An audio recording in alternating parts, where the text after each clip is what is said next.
Alright. So ഇത് നമ്മുടെ ഇന്നത്തെ ഡെയിലി സെയിൽസ്, ഡെയിലി പ്രോഫിറ്റ് സ്പാർക്കിൽ ഇന്ന് നമ്മൾ ചെയ്യാൻ പോകുന്നത്, അല്ലെങ്കിൽ ഇന്ന് നമ്മളൊന്ന് പോയിന്റ് ചെയ്യാൻ ശ്രമിക്കുന്നത്, നമുക്ക് നമ്മുടെ കമ്പനിയിലോട്ട് ഫണ്ട് കൊണ്ടുവരിക എന്നുള്ളൊരു പരിപാടി സാധാരണ ബിസിനസ്സിൽ ചിലപ്പോഴൊക്കെ നമ്മൾ ചെയ്യുന്ന ഒരു കാര്യമായിരിക്കാം. അതായത് നമുക്കിങ്ങനെ ബിസിനസ് മുന്നോട്ട് പോകുന്ന സമയത്ത് ഇടയ്ക്കിടയ്ക്ക് നമുക്ക് ഫണ്ടിന്റെ ഒരു ഇഷ്യൂ വരാം, അല്ലെങ്കിൽ ഫണ്ടിന്റെ ആവശ്യം വരാം. ഇഷ്യൂ എന്നുള്ളത് മാത്രമല്ല, ആവശ്യം വരാം.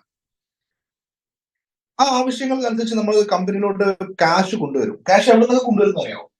ക്യാഷ് നിങ്ങൾ ഓൺ ഫണ്ട് കൊണ്ടുവരും. നിങ്ങളുടെ കയ്യിൽ തന്നെയുള്ള ഒരുപക്ഷെ ബിസിനസ്സിൽ നിന്ന് കിട്ടിയതോ മുൻകാലങ്ങളിൽ ഉണ്ടാക്കിയ പ്രോഫിറ്റ് ആയിരിക്കാം, അല്ലെങ്കിൽ നിങ്ങളുടെ സ്വന്തം പൈസ. അത് ഇതിന് മുമ്പ് എപ്പോഴെങ്കിലും നിങ്ങളുടെ അസറ്റിനോ നിങ്ങളുടെ ബാങ്ക് ബാലൻസ് നിന്നൊക്കെ നിങ്ങൾ കാശ് കൊണ്ടിരുന്ന ഒരു വേ ഓഫ് ബ്രിങ്ങിങ് മണി. രണ്ടാമത്തത്, നമ്മൾ ഇൻവെസ്റ്റേഴ്സിനെ സീക്ക് ചെയ്യും, അല്ലെ? പലപ്പോഴും എൻ്റെ അടുത്തൊക്കെ ഒത്തിരി കച്ചവടക്കാര് പറയാറുണ്ട്, ഏതെങ്കിലും നല്ല ഇൻവെസ്റ്റർ ഉണ്ടെങ്കിൽ പറയണം, അല്ലെങ്കിൽ ഞാൻ കുറച്ച് ഇൻവെസ്റ്റ്മെന്റ് നോക്കുന്നുണ്ട്, അങ്ങനെ ആവശ്യപ്പെടാറുണ്ട്, അങ്ങനെ അറിയിക്കാറുണ്ട്. അപ്പോൾ അത് ഇൻവെസ്റ്റേഴ്സിലൂടെ നമ്മൾ ക്യാഷ് കൊണ്ടുവരുന്ന അങ്ങനെ ഒരു സംഗതി നടക്കാറുണ്ട്. ഓക്കെ, വേറൊന്ന് നടക്കുന്നുണ്ട്. നമ്മൾ കാശ് വേണം തോന്നുമ്പോൾ നമ്മൾ ലോൺ എടുക്കും. ഓക്കെ, കമ്പനികൾ ലോൺ എടുക്കും, സംഭവിക്കാറുണ്ട്. അതേപോലെ ചിലപ്പോൾ നമ്മൾ ചെയ്യുന്നത്, നമ്മൾ വേറെ ചെയ്യുന്ന പരിപാടികൾ എന്തൊക്കെയാണെന്ന് അറിയാം. ക്രെഡിറ്റ് കാർഡ് ഉപയോഗിക്കും. അതായത് ബോസിന്റെ ക്രെഡിറ്റ് കാർഡ് ഉപയോഗിച്ചിട്ട് നമ്മൾ കുറച്ച് കാശ് കൊണ്ട്, അത് ചിലപ്പോ ക്രെഡിറ്റ് കാർഡ് സ്വൈപ്പ് ചെയ്താലും ക്രെഡിറ്റ് കാർഡ് ഉപയോഗിച്ച് നിങ്ങൾ ക്യാഷ് പിൻവലിച്ചാലും ഒക്കെ ക്രെഡിറ്റ് കാർഡ് ഉപയോഗിച്ചുകൊണ്ട് വരുന്ന ഫണ്ട്, അങ്ങനെ നമ്മൾ ഫണ്ട് കൊണ്ടുവരും സ്ഥാപനത്തിലോട്ട്. ഇതൊന്നും അല്ലാതെ വേറെ വഴികൾ ചിലപ്പോൾ ഉണ്ടായിരിക്കാം. പക്ഷെ ജനറലി നമ്മൾ പറയുന്ന ഈ ഒരു രീതിയിലൊക്കെയാണ് നമ്മൾ ഫണ്ട് കൊണ്ടുവരുന്നത്, അല്ലെ? ചിലപ്പോൾ നിങ്ങൾ പുതിയ പാർട്ണറെ കൊണ്ടുവരും ഫണ്ടിന് വേണ്ടിയിട്ട്. ഓക്കെ, ഫണ്ട് വേണം നമുക്ക്, അപ്പൊ നമുക്കൊരു പുതിയ പാർട്ണർ എടുത്തേക്കാം. പുതിയ പാർട്ണർ എടുത്തു കഴിഞ്ഞാൽ അതൊക്കെ കമ്പനിയുടെ എത്ര ഷെയർ കൊടുത്തിട്ട് നമുക്ക് കുറച്ച് മണി കൊണ്ടുവരാം. അപ്പൊ ഇതൊക്കെ എന്തിനാണ് ചെയ്യുന്നത്? നമ്മൾ ഫണ്ട് കൊണ്ടുവരാൻ വേണ്ടി, കമ്പനിയിലോട്ട് ഫണ്ട് കൊണ്ടുവരാൻ വേണ്ടിയിട്ട് ചെയ്യുന്നതാണ്. ഈ ഫണ്ട് കൊണ്ടുവരുന്നത് എന്തിനാണ്? ഓക്കെ, ഫണ്ട് കൊണ്ടുവരുന്നത് പല കാരണങ്ങളായിരിക്കും. ഒന്ന്, നമുക്ക് എക്സ്പെൻസ് വൈസ് തന്നെ പറയാം. നമുക്ക് ഓരോ ഐറ്റം വൈസ് തന്നെ ഒന്ന് ഡിസ്ക്രൈബ് ചെയ്യാൻ ശ്രമിക്കാം. ഒരു പക്ഷേ സ്റ്റാഫിന് സാലറി കൊടുക്കാൻ കുറെ പെൻഡിങ് ഉണ്ട്, അപ്പൊ അത് അങ്ങനെ കൊണ്ടുപോയാൽ ശരിയാവില്ല, അവരുടെ മോട്ടിവേഷൻ അത് ബാധിക്കും. അതുകൊണ്ട് നമുക്ക് ഈ പറഞ്ഞ ഏതെങ്കിലും രീതിയിൽ ഫണ്ട് കൊണ്ടുവരാം. അല്ലെങ്കിൽ ഏതെങ്കിലും ഒരു സപ്ലയർക്ക് പേയ്മെന്റ് കൊടുക്കാറുണ്ട്. ഓക്കെ, സപ്ലയർക്ക് പേയ്മെന്റ് കൊടുക്കാറുണ്ട്. അതിനുവേണ്ടി നിങ്ങൾ എന്ത് ചെയ്യും? ഈ രീതിയിൽ ഫണ്ട് കൊണ്ടുവരും.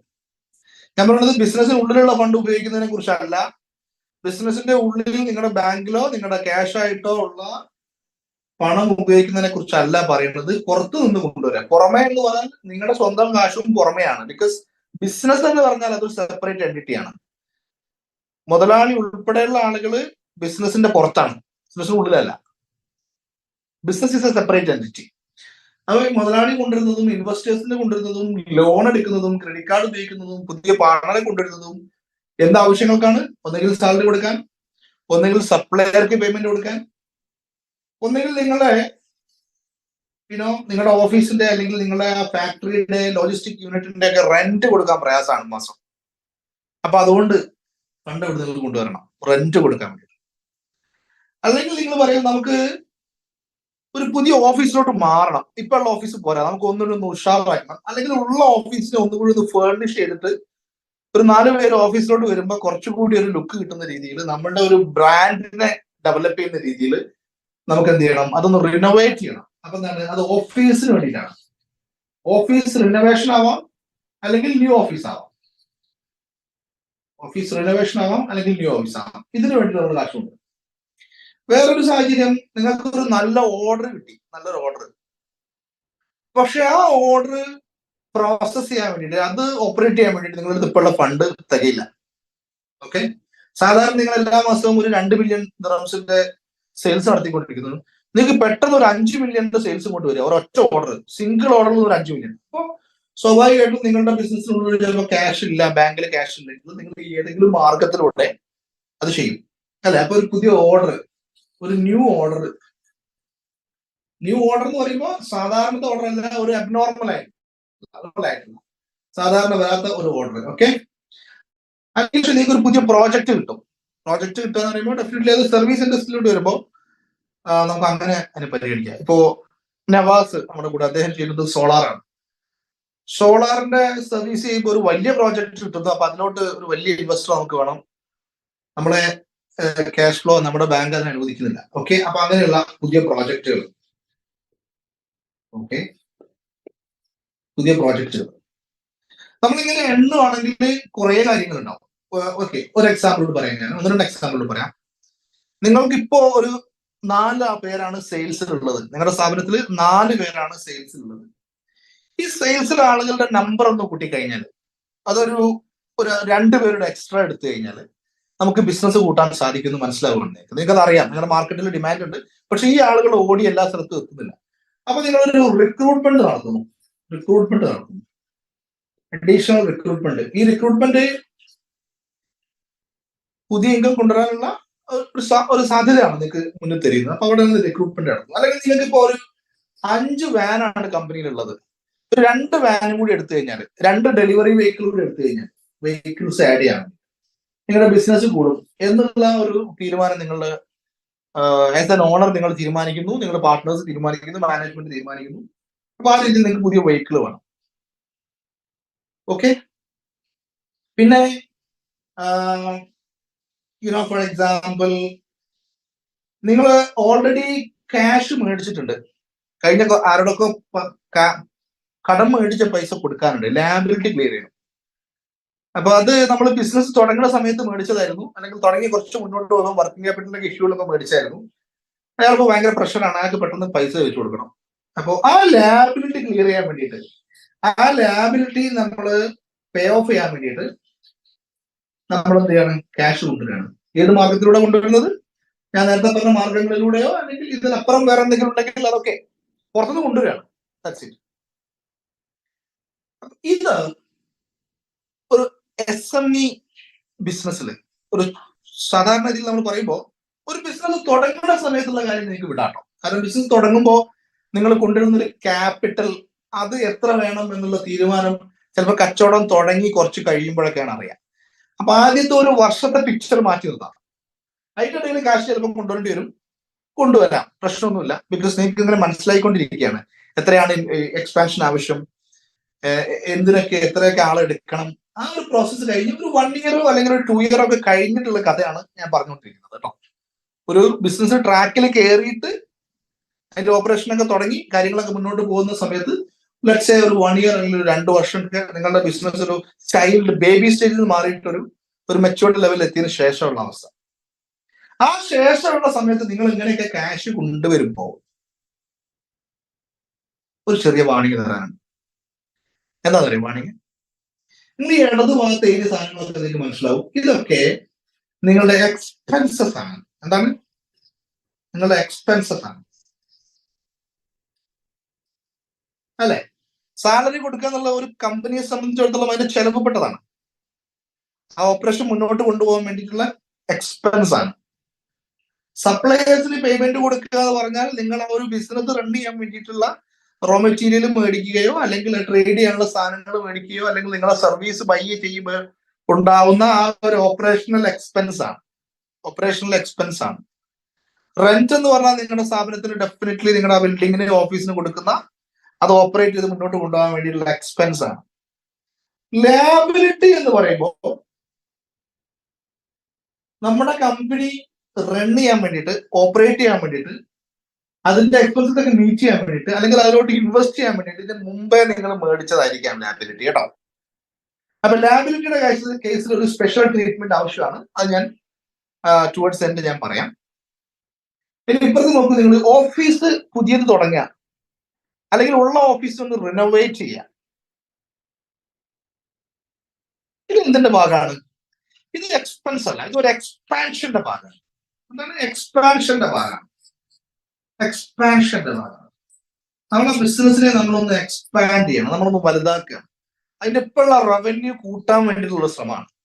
നമ്മുടെ ഓഫീസിന്റെ പിക്ചറും അതിന്റെ ഒരു ഒരു മുഖം മാറ്റാനുള്ള ശ്രമമാണ്. ഈ മുഖം മാറ്റുക വഴി നമുക്ക് പുതിയ കസ്റ്റമറെ അട്രാക്ട് ചെയ്യാൻ സാധിക്കുക എന്നുള്ള ഒരു എക്സ്പാൻഷൻ സ്ട്രാറ്റജി അവിടെ കിടപ്പുണ്ട്.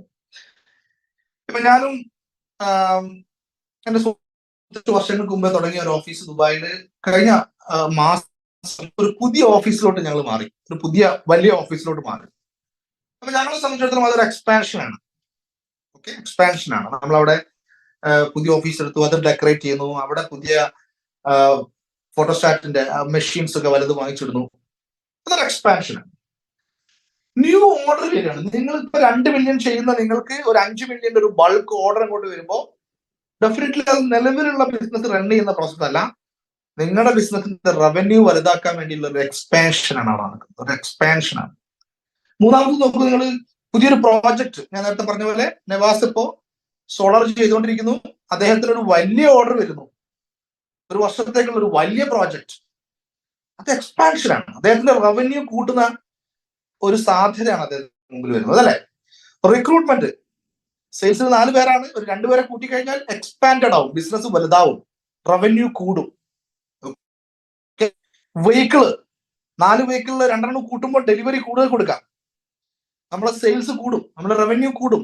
നിങ്ങളുടെ കമ്പനിയുടെ റവന്യൂവിനെ ഹെൽപ്പ് ചെയ്യുന്നതെല്ലാം തന്നെ, നിങ്ങളുടെ കമ്പനിയുടെ റവന്യൂവിനെ ഹെൽപ്പ് ചെയ്യുന്നതെല്ലാം തന്നെ എന്താണ്? എക്സ്പാൻഷൻ.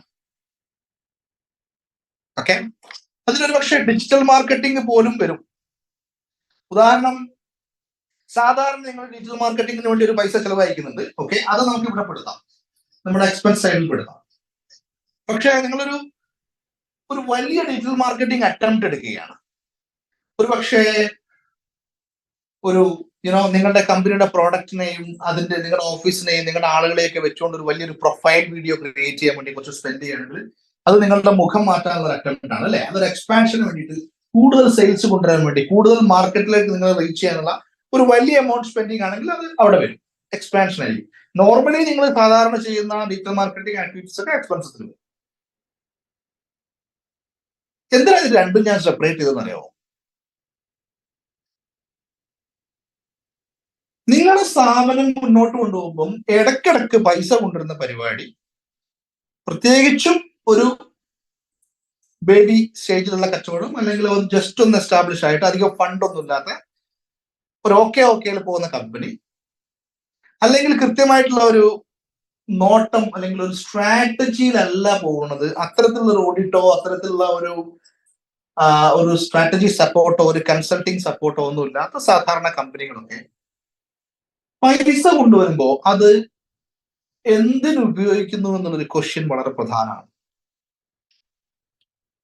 ഈ ഭാഗത്തുള്ള കാര്യങ്ങൾക്ക് വേണ്ടിയിട്ട്, ഈ എക്സ്പെൻസസ് മീറ്റ് ചെയ്യാൻ വേണ്ടിയിട്ട്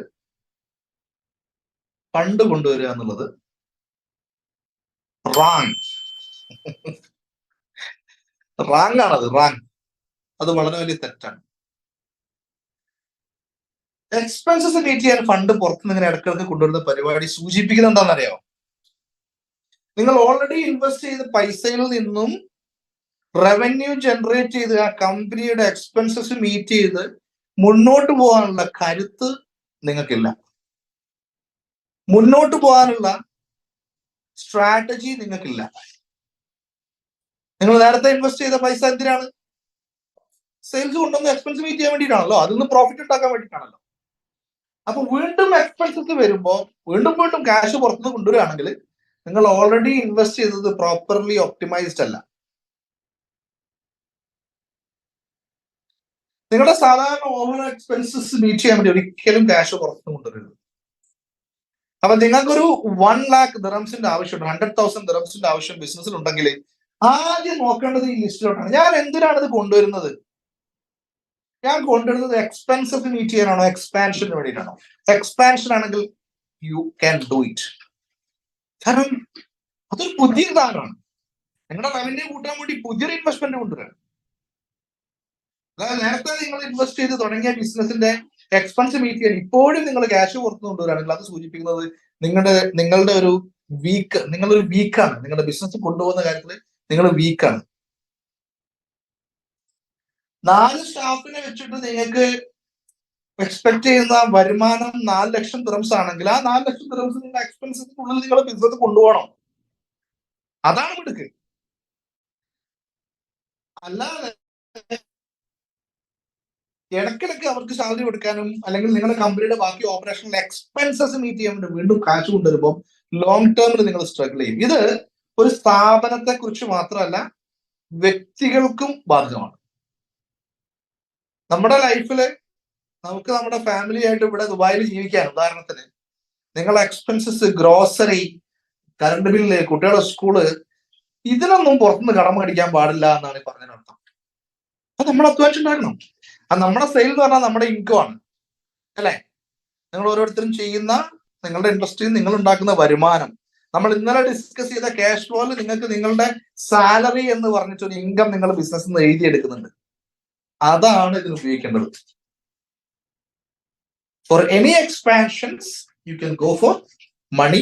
നിങ്ങളുടെ പോക്കറ്റിൽ നിന്ന് പോലും ഒരു പുതിയ പൈസ, നിങ്ങളുടെ അക്കൗണ്ടന്റ് പറയുന്നത് സാറേ ഇവിടെ പൈസയുടെ കുറവുണ്ട് കേട്ടോ, ക്യാഷ് ഫ്ലോ പ്രശ്നമാണ്, കുറച്ച് ക്യാഷ് കിട്ടിയിരുന്നു പറഞ്ഞാൽ അപ്പൊ തന്നെ നിങ്ങളുടെ അക്കൗണ്ടിൽ നിന്ന് ഒരു 10,000 ട്രാൻസ്ഫർ ചെയ്യലല്ല. You have to ask him what is it for, ഇത് എന്തിനാണ്? അപ്പൊ നിങ്ങൾക്ക് മനസ്സിലാവും ഇത് സാലറി കൊടുക്കാനാണ്. അല്ലെങ്കിൽ ബാങ്കിൽ ഇതാ ലോൺ എടുത്തത് നമ്മൾ കഴിഞ്ഞ മാസത്തെ ഓപ്പറേഷന് വേണ്ടിയിട്ട് ലോണ് കൊടുക്കാനാണ്. ആ ലാബിലിറ്റി ആണെങ്കിൽ നിങ്ങൾ അനുവദിക്കാൻ പാടില്ല. നിങ്ങൾ ആ പ്രഷർ കൊടുക്കേണ്ടത് സെയിൽസിലോട്ടാണ്. റവന്യൂ കൊണ്ടുവരണല്ലോ. റവന്യൂ കൊണ്ടുവരാൻ പറ്റാത്ത സ്റ്റാഫ് നിങ്ങളുടെ കൂടെ ഉണ്ടെങ്കിൽ അത് അവർ നിങ്ങൾക്ക് ബാധ്യതയാണ്. അവരെ ഒഴിവാക്കലാണ് നിങ്ങൾ ചെയ്യേണ്ടില്ല. ഒരാളുടെ എക്സ്പെൻസ്, കമ്പനിയുടെ എക്സ്പെൻസസ് മീറ്റ് ചെയ്യാനുള്ള റവന്യൂ കൊണ്ടുവരാൻ കഴിവില്ലാത്ത സിസ്റ്റമോ കഴിവില്ലാത്ത ആളുകൾ നിങ്ങളുടെ ടീമിലോ ഉണ്ടെങ്കിൽ അവരെ കട്ട് ചെയ്യലാണ്, അവരെ റീപ്ലേസ് ചെയ്യാനാണ് ആവശ്യം. അതേ പൈസക്ക് വേറെ ആളെ എടുത്തിട്ട് എഫിഷ്യൻസി ഉള്ള ആളെ എടുക്കലാണ് ആവശ്യം. ഈ കാര്യം പ്രത്യേകം ഓർക്കുക. ലാബിലിറ്റി ഞാൻ മാറ്റി നിർത്തിയത്, ലാബിലിറ്റി 2 തരത്തിലുള്ള ലാബിലിറ്റി ഉണ്ടാവും. ഒന്ന്, നിങ്ങളുടെ പേഴ്സണൽ ലാബിഷ് കൊണ്ട് ഉണ്ടാക്കിയെടുത്ത ലാബിലിറ്റി. അൺനെസസറി ആയിട്ട് നിങ്ങൾ ഒരുപക്ഷെ നിങ്ങളുടെ ലൈഫ് സ്റ്റൈൽ കൊണ്ട് ഉണ്ടാക്കിയെടുത്ത ലാബിലിറ്റി, അതൊന്നും ബിസിനസ്സിലോട്ട് കൊണ്ടുവരാൻ പാടില്ല. ബിസിനസ് തന്നെയാണെങ്കിലും ബിസിനസിന്റെ എക്സ്പാൻഷന് വേണ്ടിയിട്ട്, നേരത്തെ പറഞ്ഞ എക്സ്പാൻഷന് വേണ്ടിയിട്ട് എവിടെ നിങ്ങൾ ലോൺ എടുത്തിട്ടുണ്ടെങ്കിൽ ആ ലോണ് ക്ലിയർ ചെയ്യാൻ നിങ്ങൾക്ക് അടുത്ത ലോൺ എടുക്കാം, അടുത്ത ഫണ്ട് കൊണ്ടുവരാം. പക്ഷെ അപ്പോഴും ഓർക്കേണ്ടത്, നിങ്ങൾ കൊണ്ടുവന്ന ഫണ്ട് ഉപയോഗിച്ച് അത് റിട്ടേൺ ആക്കാനുള്ള, ഇൻകം ഉണ്ടാക്കാനുള്ള ടൈം കഴിഞ്ഞോ, അത് കഴിഞ്ഞിട്ടും എനിക്ക് ഉണ്ടാക്കാൻ പറ്റാത്തതാണോ, എന്റെ സ്ഥാപനത്തിന് ഉണ്ടാക്കാൻ പറ്റാത്തതാണോ എന്ന് ആലോചിക്കണം. അങ്ങനെയാണെങ്കിൽ എഫിഷ്യൻസി ഇഷ്യൂ ആണ്. അതല്ല, ഞാനൊരു 1 മില്യൺ ദിർഹംസ് കമ്പനി കൊണ്ടുവന്നു, അതിന്റെ ഇൻകം ജനറേറ്റ് ചെയ്ത് വീട്ടാൻ എനിക്ക് 4 വർഷം ആവശ്യമുണ്ട്, പക്ഷെ 1 വർഷം കൊണ്ട് തന്നെ ഇൻവെസ്റ്റ് ചെയ്ത ആള് ആ ലാബിലിറ്റി എന്നോട് തിരിച്ചു വയ്ക്കുന്നെങ്കിൽ പ്രശ്നമില്ല. ആ 1 വർഷത്തെ കുറവ് നിങ്ങളുടെ ലാബിലിറ്റിയിൽ അപ്പോഴേക്കും ഉണ്ടായിരിക്കണം. അങ്ങനെ ഒരു അനാലിസിസ് നടത്തിക്കൊണ്ട് നിങ്ങൾക്ക് പുതിയൊരു ലാബിലിറ്റി, പുതിയൊരു മണി ബ്രിങ്ങിങ്ങിലോട്ട് പോകാം, ഇത് ക്ലിയർ ചെയ്യാൻ വേണ്ടി, ലാബിലിറ്റി ക്ലിയർ ചെയ്യാൻ വേണ്ടി.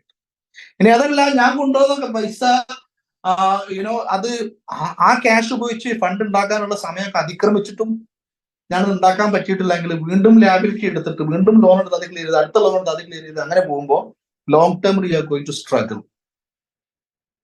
Okay, so I hope you got the message. Whenever you need a money to the company, whenever you need a fund, ask yourself whether this is for meeting the expenses or this is for an expansion.